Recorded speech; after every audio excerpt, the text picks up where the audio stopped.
Sebelumnya kerja di mana ini ataupun sebagai apa ini? Dulunya saya seorang IRT, kemudian faktor ekonomi yang mendorong saya untuk nekat istilahnya ya, meninggalkan keluarga, jadi merantaulah waktu itu di Taiwan. Ya. Seperti apa nih job pertama? Jadi pertama itu saya kan dari sana saya selalu berpikir karena saya seorang single parent yang nggak mungkin selalunya itu ke luar negeri terus. Betul. Kayak gitu ya. Jadi saya iseng-iseng cari pekerjaan lah lewat sosial media, semacam Facebook itu untuk informasi seputar loker-loker yang ada kaitannya dengan bahasa saya yang sudah saya pelajari di Taiwan dulu.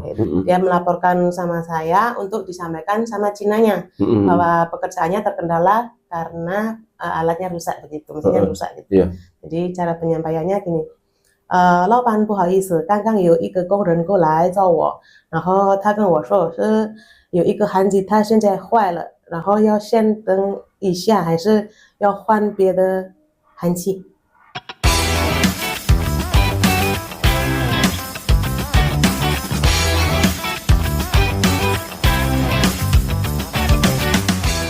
Halo, assalamualaikum warahmatullahi wabarakatuh. Apa kabar sahabat Om Agil Channel? Ketemu lagi bersama saya Rigel Saputra, tentunya di Om Agil Channel. Nah, untuk obrolan atau podcast kali ini, saya kedatangan narasumber yang luar biasa. Kenapa saya sebut luar biasa? Karena dia seorang wanita.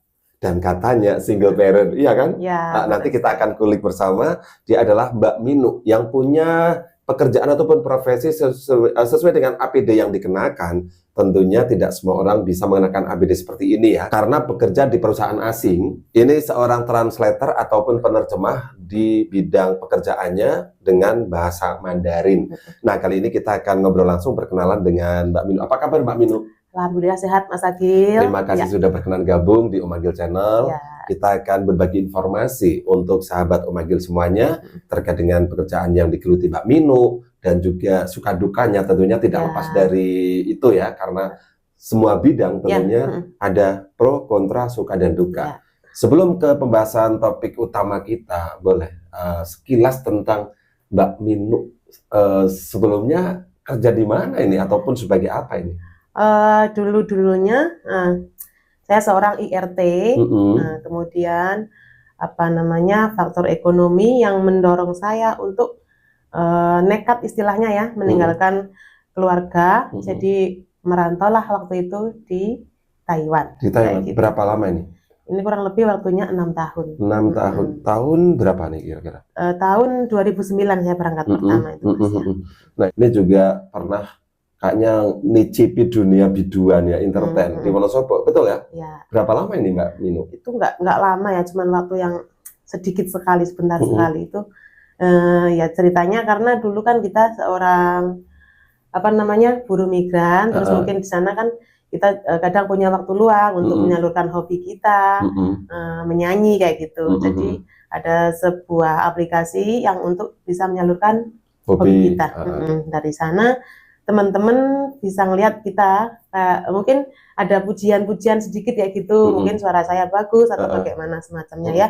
Jadi pas pulang itu diajak-ajak sama teman-teman lah. Gitu. Yang merasa kenal dekat sama Mbak Minu ya. Ya, kayak gitu. Nah, masuk ke topik pembahasan kita terkait dengan job yang dijalani Mbak Minu ini sebagai penerjemah bahasa asing, khususnya bahasa Taiwan ya. Bahasa Mandarin. Bahasa Mandarin ya.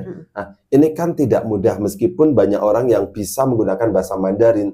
Tentunya menjadi seorang penerjemah ada tata aturannya ya, memberikan informasi ke orang asing itu yang tentunya butuh pemahaman tentang jobnya di Indonesia. Ini apa, ini bagaimana. Ini melamar pertama menjadi penerjemah di perusahaan asing seperti apa dengan bekal yang tentunya sudah didapatkan sebagai IRT dulu ya, 6 tahun di Taiwan ya. Seperti apa nih job pertama? Jadi pertama itu saya kan dari sana saya selalu berpikir karena saya seorang single parent yang nggak mungkin selalunya itu ke luar negeri terus. Kayak gitu ya. Jadi saya iseng-iseng cari pekerjaan lah lewat sosial media, semacam Facebook itu untuk informasi seputar loker-loker yang ada kaitannya dengan bahasa saya yang sudah saya pelajari di Taiwan dulu.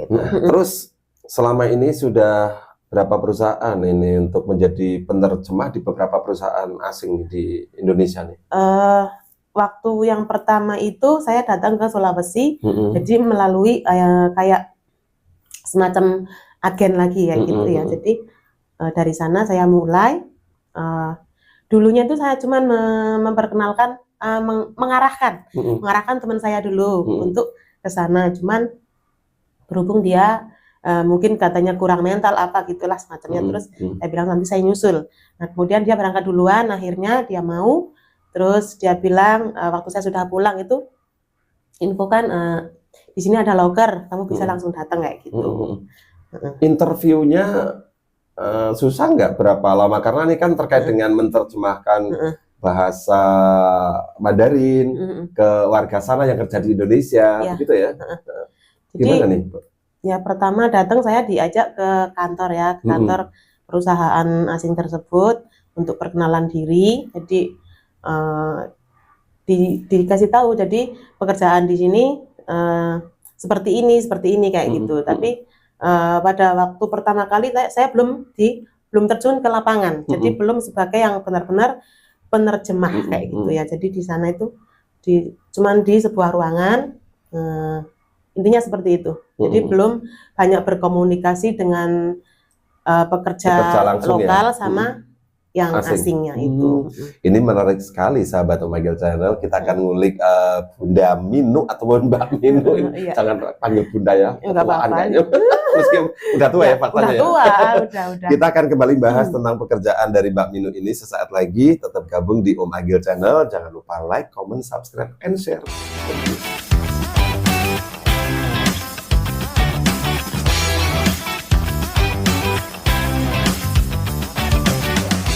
Oke sahabat Omegle Channel, balik lagi bersama saya Rigel Saputra dan kita masih ada Mbak Minu, narasumber kita di hari ini. Mbak Minu, kita lanjut lagi nih segmen yang kedua terkait dengan APD yang dikenakan. Sebelum nanti saya tanya job-job realnya di sana seperti apa. Ini untuk standar keamanan dari pakaian yang dikenakan dari APD-nya, apa saja nih sebetulnya? Sebenarnya ya pakaian itu APD-nya itu harus lengkap ya kalau kita sedang berada di lapangan, karena di sana lokasi konstruksi ya. Jadi tepatnya saya bekerja itu pembangunan PLTU kayak gitu. Jadi mesti APD lengkap. Ini sebenarnya saya kurang helm aja ini ya. Saya kurang helm, masker itu memang sebenarnya disarankan ya. Iya, jadi ada pakaian seperti ini ya. Jadi pakaiannya khusus juga. Sepatunya seperti ini. Mohon maaf ya. Kayak gitu. Oh gitu ya. Ini untuk standar keamanan pekerjaan di bidang konstruksi ya. Nah, sekarang ke jobnya Mbak Minu nih, apa sih yang dilakukan penerjemah? Contoh kasus praktek aja. Ketika mau menjelaskan tentang sebuah produk ke istilahnya pekerja asing atau gimana nih? Jadi di sana kita sebagai penjembatan, tepatnya penjembatan antara pekerja Cina sama Indonesia. Kayak gitu. Bisa dipraktekkan. Saya penasaran nih bahasa Mandarin kayak apa. Misalnya Mbak Minu mau menjelaskan apa ke istilahnya ke tenaga asing itu, silahkan. Seolah-olah di sini ada orangnya. Namanya siapa? Terus menjelaskan seperti apa, kita praktek dulu. Mohon maaf nanti misalnya lagi agak kurang sehat, jadi nggak apa-apa, karena ini baru saja perjalanan jauh ya dari Maluku ya. Silakan. Misalnya ya ada pekerja yang mau diarahkan untuk ke sebuah tempat untuk melakukan pekerjaan di sana. Jadi Cinanya menyampaikan sama saya, ini mau dipraktikkan bahasa asingnya? Iya dong, harus iya gitu. Iya. Kebetulan mereka manggil saya Ria. Jadi gini, untuk ini yang artinya panggil pekerja itu untuk melakukan pengelasan di lantai 2 ini misalnya ya. Nah, jadi Cinanya bilang, Ria, 麻烦你一下把这个工人叫一下到2楼去那边看一下这个东西，这样。Begitu, misalnya seperti itu. Selain itu ada lagi yang seperti apa? Misalnya ada pekerja asing yang melaporkan sesuatu kepada Mbak Minu ini. Contohnya gini aja, misalkan ada pekerja dari lapangan yang punya keluhan, misalkan alatnya di sana itu kebanyakan mesin las ya, jadi dia melaporkan sama saya untuk disampaikan sama Cinanya bahwa pekerjaannya terkendala karena alatnya rusak begitu, mesinnya rusak gitu. Jadi cara penyampaiannya gini, 老板不好意思，刚刚有一个工人过来找我，然后他跟我说是有一个焊机它现在坏了，然后要先等一下，还是要换别的焊机。Begitu misalnya. Oh, begitu ya. Ya. Ada lagi? Ya obrolan-obrolan biasa kayak gitu. Ketika lagi di ruangan mungkin mempertanyakan gimana pekerjaan hari ini, pekerjanya berapa yang datang kayak gitu ya. Jadi Laoban itu Laoban bos ya. Jadi panggilan untuk bos itu Laoban. Bos itu tanya, 丽亚今天怎么样？工作今天怎么样？好不好？然后今天工人有来多少个人？ Itu yang artinya berapa karyawan yang datang hari ini, pekerjaannya bagaimana, seperti itu.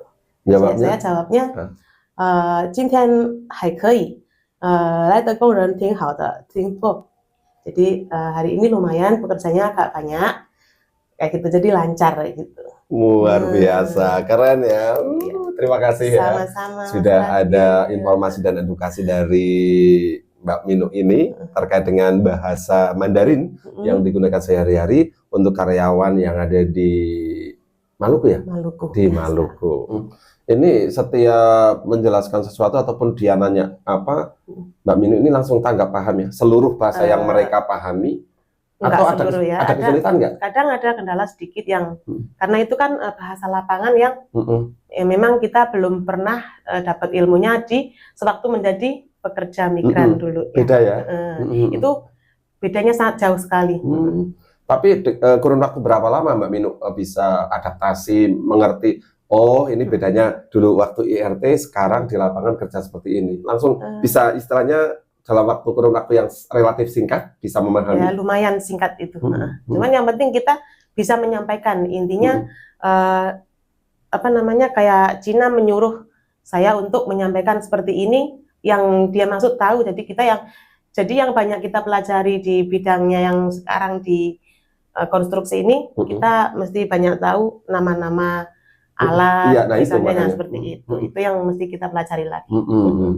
Nah ini tentunya tidak mudah ya memberikan ataupun tektokan komunikasi dengan pekerja asing yang ada di Indonesia. Kemudian juga mayoritas kalau nggak salah kalau mendengar konstruksi, PLTU dan sebagainya, ini kan bisa kebayang juga alatnya, kemudian properti yang ada di sana, kemudian material-materialnya, itu kan wow, berat, besar, dan juga banyak sekali pekerja-pekerja pria, benar nggak? Kemudian ya di sana bagaimana mayoritas laki-laki. Mayoritas laki-laki, perempuannya hanya beberapa gelintir aja sesuai dengan kebutuhannya. Perempuan itu cuman di sana tuh kebanyakan yang memang di lapangan itu sebagai penerjemah dan admin juga, admin kantor itu biasanya perempuan. Mbak Minu membawai berapa pekerja nih setiap di lapangan kurang lebihnya? Kurang lebihnya 200-an orang. Wow, 200 pria baik asing maupun lokal Indonesia itu Indonesianya aja. Indonesianya 200-an orang. Oh, asingnya beberapa aja ya? Asingnya ada sekitar 60-an. 60 tenaga asing, kemudian 200-an pekerja Indonesia ya.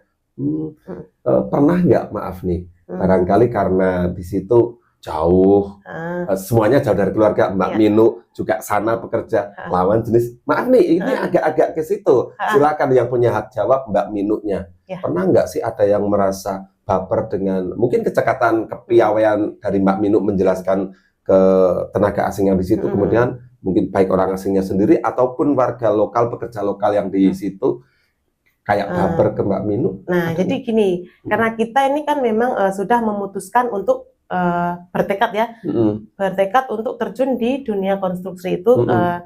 Jadi kita udah tahu, udah membayangkan konsekuensinya bagaimana. Kita di sana bergaulnya sama laki-laki, mayoritasnya ya laki-laki. Jadi kita harus persiapkan diri secara mental, fisik gitu ya, harus agak menyesuaikan ya, meskipun sebenarnya beda ya. Jadi kalau mungkin yang baper-baper ya mungkin banyak, atau ya nggak boleh bilang banyak juga ya, ada gitu mungkin. Nah, cuman kita ya harus berpikir lagi, ini sebuah pekerjaan yang memang harus ditanganin secara profesional. Jadi sesuai pekerjaan kita saja kayak gitu. Jadi sewajarnya saja. Tapi secara umum aman ya, fine aman, sejauh ini ya. Aman. Nah ini yang kadang kita penasaran, wah ini kadang harus berhadapan dengan ratusan pekerja, cowok semua kan begitu. Kalau kita tidak pandai-pandai mengelola rasa, memanage perasaan kita, jadi orang baperan kan susah. Jadi iya di sana tergantung dari kita sendiri ya. Jadi yang baper-baperan ada, terus yang nggak suka juga ada, karena kita sebagai penerjemah itu kan penjembatan ya antara dari Cina sama pekerja Indonesia itu.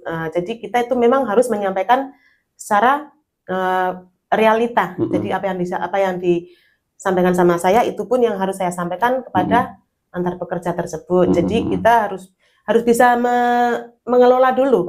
Jadi jangan sampai nanti ada kesalahpahaman antara pekerja asing dan lokal. Jadi dari situ kan kadang kalau kita nanti dianggapnya karena kebanyakan ya kalau sebagai penerjemah itu dianggapnya kita berpihak kepada pihak asing kayak gitu. Kebanyakan yang mungkin mereka berpikirannya sempit lah seperti itu. Jadi kita mesti hati-hati. Oke, luar biasa ya. Terkait dengan suka duka, setiap profesi pekerjaan apapun tidak lepas dari suka dan duka. Boleh diceritakan di sini nih, sukanya seperti apa, dukanya apa ini di lapangan ini Mbak? Ya, itu tadi suka dukanya ya. Kita sukanya itu kalau pekerjaan yang sekarang saya jalanin dibanding dulu yang saya masih sebagai pekerja migran, itu enaknya sekarang bisa pulang nggak harus menunggu waktu yang lama sekali. Gitu. Jadi 6 bulan sekali cukup lah ya, karena memang ya nggak dekat juga di luar pulau kayak gitu. Nah itu terus dukanya macam-macam lah ya. Kalau mungkin dukanya itu kalau kita lagi menghadapi sebuah masalah yang kadang-kadang kan pekerja lokalnya itu sama pekerja asing kadang berselisih. Jadi kita harus benar-benar pandai untuk menjembataninya, jangan sampai salah ngomong. Dan mereka harus kita akrabkan kembali. Kita eratkan kembali di situ bahwa jangan anggap ini pekerja asing, jangan anggap ini musuh kita. Jadi kita di sini kerjasama untuk membangun sebuah perusahaan, untuk membesarkan sebuah perusahaan kayak gitu. Pernah nggak hanya karena mungkin miskomunikasi atau tidak pahamnya dari pekerja Indonesia yang ada di situ, istilahnya salah tafsir kepada pekerja asing, terkait dengan bahasa yang tidak dipahami, padahal tidak ada apa-apa, tapi penyampaian yang tidak bisa diterima, pernah nggak terjadi kayak gitu? Selama ini saya alhamdulillah belum pernah mengalami masalah yang jadi mereka salah paham, karena kita memang sudah mengelola dulu bagaimana kita menyampaikannya kayak gitu. Jadi alhamdulillah nggak ada yang namanya jadi salah paham terus berantem kayak gitu. Mereka tuh sebenarnya ada kejadian berantem itu memang ada, itu selagi mereka di lapangan, dan kita kan nggak selalu standby di lapangan mengawasi mereka bekerja. Yang ratusan orang itu ya. Kita di kantor, jadi kalau ada masalah kita dipanggil kayak gitu. Jadi kita berusaha untuk melerai ataupun bagaimana, kasih nasihat lah, begini kita kerja ini sama-sama, yuklah kita bangun sama-sama, jangan sampai berselisih kayak gitu. Nah ini terkait dengan gaji, bisa di-spill nggak kisaran? Soalnya Pak mendengar ini istilahnya di perusahaan asing, dolaran. Itu kan bagi sebagian orang yang tidak tahu kan, wow mesti fantastis nih. Ini bagaimana ini? Bisa di-spill nggak? Gimana nih? Yang pasti lebih gede dari istilahnya perusahaan lokal atau bagaimana? Ya insya Allah untuk yang selama saya bekerja di sana, saya bersyukur karena memang apa yang saya dapatkan itu memang lebih dari sewaktu saya masih jadi pekerja migran. Itu lebih ya. Nah bisa di-spill-kan bagaimana IRT di Taiwan. Nah ini lebih loh ternyata. Iya intinya dulunya seperti itu ya. Dijabarkan sendiri, searching saja sendiri. Itu sendiri aja lah ya gitu. Hitung-hitung sendiri lah. Nggak enak mau spill. Iya angka, jangan, nggak usah. Ya hanya perbandingan aja angka. Ternyata lebih besar dari ketika menjadi IRT dulu ya. Artinya bisa di garis bawahi bahwa sangat-sangat cukup untuk seorang Ibu Minu ataupun Mbak Minu begitu ya. Alhamdulillah masih cukup. Nah luar biasa. Kita ngobrol sekali lagi, tapi kita kembali lagi break ya. Biar kita memberikan kesempatan untuk kita refresh dulu. Setelah ini kita balik lagi ngobrol tentang profesi sebagai penerjemah di perusahaan asing bersama saya Regil Saputra dan juga Mbak Minu tentunya.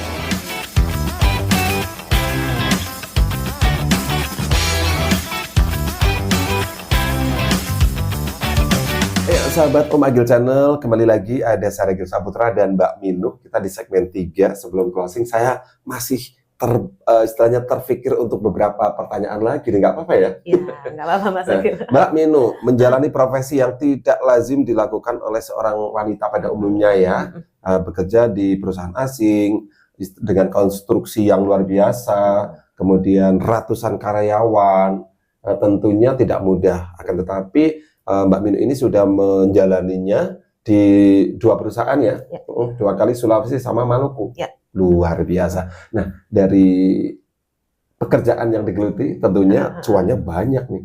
Sudah bisa beli apa saja nih dari pekerjaan ini Mbak Minu nih? Sebenarnya nggak gimana ya, karena kita kebutuhan setiap hari kan memang ada. Terus apalagi kita kan single parent, harus mencukupi kebutuhan anak untuk sekolahnya dan untuk harian anak juga, untuk bantu keluarga. Intinya seperti itu. Untuk apa yang didapat simpan aja lah, istilahnya kayak gitu. Buat tabungan hari tua atau masa depan gitu ya. Iya, nanti kalau kita udah punya tidak produktif lah ibaratnya ya. Ada passive income yang bisa ya, dipergunakan. Mantap banget. Nah, terkait dengan pekerjaannya di perusahaan asing itu, ini Mbak Minu mau sampai kapan? Ada istilahnya kontrak khusus atau bagaimana nih pekerjaan di sana nih? Jadi kalau kita, maksudnya saya pribadi, jadi sebenarnya cuman ikut kontraktor. Kontraktor itu ibaratnya kalau kerjaan mereka yang jadi di sana kan ada induknya. Jadi kalau mungkin boleh sebut perusahaan? Boleh. Untuk sekarang kita di IWIP ya, jadi di Indonesia WDAP gitu ya, di WEDA istilahnya. Namanya IWIP, itu perusahaan besar yang memang dikelola sama asing dan juga Indonesia. Jadi kita cuman ikut kontraktornya untuk mengerjakan di PLTU itu. Untuk waktunya mungkin mereka ada jangka waktu, jadi kita ngikut saja, jadi sampai kapan itu selesai. Nah dari situ mungkin nanti ada lanjut di perusahaan mana lagi, nanti seperti itu. Jadi tergantung kita saja, suka-suka kita nggak terikat. Sejauh kita masih mampu, kemudian mau bekerja di perusahaan asing itu nggak ada batas ya? Nggak ada batas. Wah, mantap banget. Ini benar-benar wanita tangguh masa kini nih. Pesan, ini sebelum closing, untuk wanita-wanita tangguh yang lain, khususnya single parent ataupun mungkin mereka utuh rumah tangganya, akan tetapi masih pesimis dengan kehidupannya. Harusnya seperti apa menjadi wanita era seperti ini, Mbak Minu? Ya, jadi untuk menjadi seorang wanita, apalagi single parent ya, kita nggak boleh menyerah. Intinya jangan sampai berputus asa. Jadi kita harus selalu berpikiran positif, bagaimana cara menjalani hidup ke depannya selama kita masih menyandang status single parent tersebut. Nah, jadi kita pintar-pintar nyari pekerjaan seperti apa, kayak gitu, kayak karena saya ke sini kebetulan untuk bidang ini, jadi mungkin bisa untuk mungkin ibu-ibu yang sekarang masih, atau mbak-mbak yang masih di Taiwan misalnya, bisa pergunakan waktunya untuk mengambil ilmu. Jadi pelajari bahasanya dengan baik. Kalau mungkin nanti ada yang minat, jadi seperti saya, seorang translator kayak gitu, boleh juga. Jadi ya nggak selalu kita harus di luar negeri. Betul. Gitu. Dan artinya kita bisa mengambil kesimpulan, bolehlah melawat kemana-mana pekerjaannya, tapi di kurun waktu tertentu kita harus menggunakan skill kita di lingkungan sekitar kita ya. Jadi jangan sia-siakan waktunya. Jangan sia-siakan waktunya. Keren sekali. Luar biasa Mbak Minu, terima kasih sudah hadir di sini. Cukup memberikan informasi sekaligus edukasi untuk saya sendiri maupun pemirsa dari Om Agil Channel. Mudah-mudahan besok ketika berangkat lagi, karena kayaknya limit waktu ya, ini istirahatnya tinggal beberapa lagi ini di sebenarnya saya saya ini pulang lebih awal karena memang kemarin saya sakit kebetulan, jadi cuti lebih awal, ini udah sebulan. Dan mau berangkat lagi ya? Mau berangkat lagi. Sepertinya udah di calling-calling lagi pihak sana. Sudah nggak sabar untuk panggil saya kembali kerja lagi. Mudah-mudahan besok perjalanannya lancar, selamat sampai tujuan, dan juga di sana bisa bekerja lebih maksimal lagi, tentunya sehat-sehat terus. Siap, amin. Terima kasih Mbak Minu. Saya Regil Saputra dari Om Agil Channel. Tunggu podcast berikutnya bersama narasumber yang berbeda. Jangan lupa like, comment, subscribe, and share. Terima kasih. Sama-sama. Assalamualaikum warahmatullahi wabarakatuh. Waalaikumsalam warahmatullahi wabarakatuh.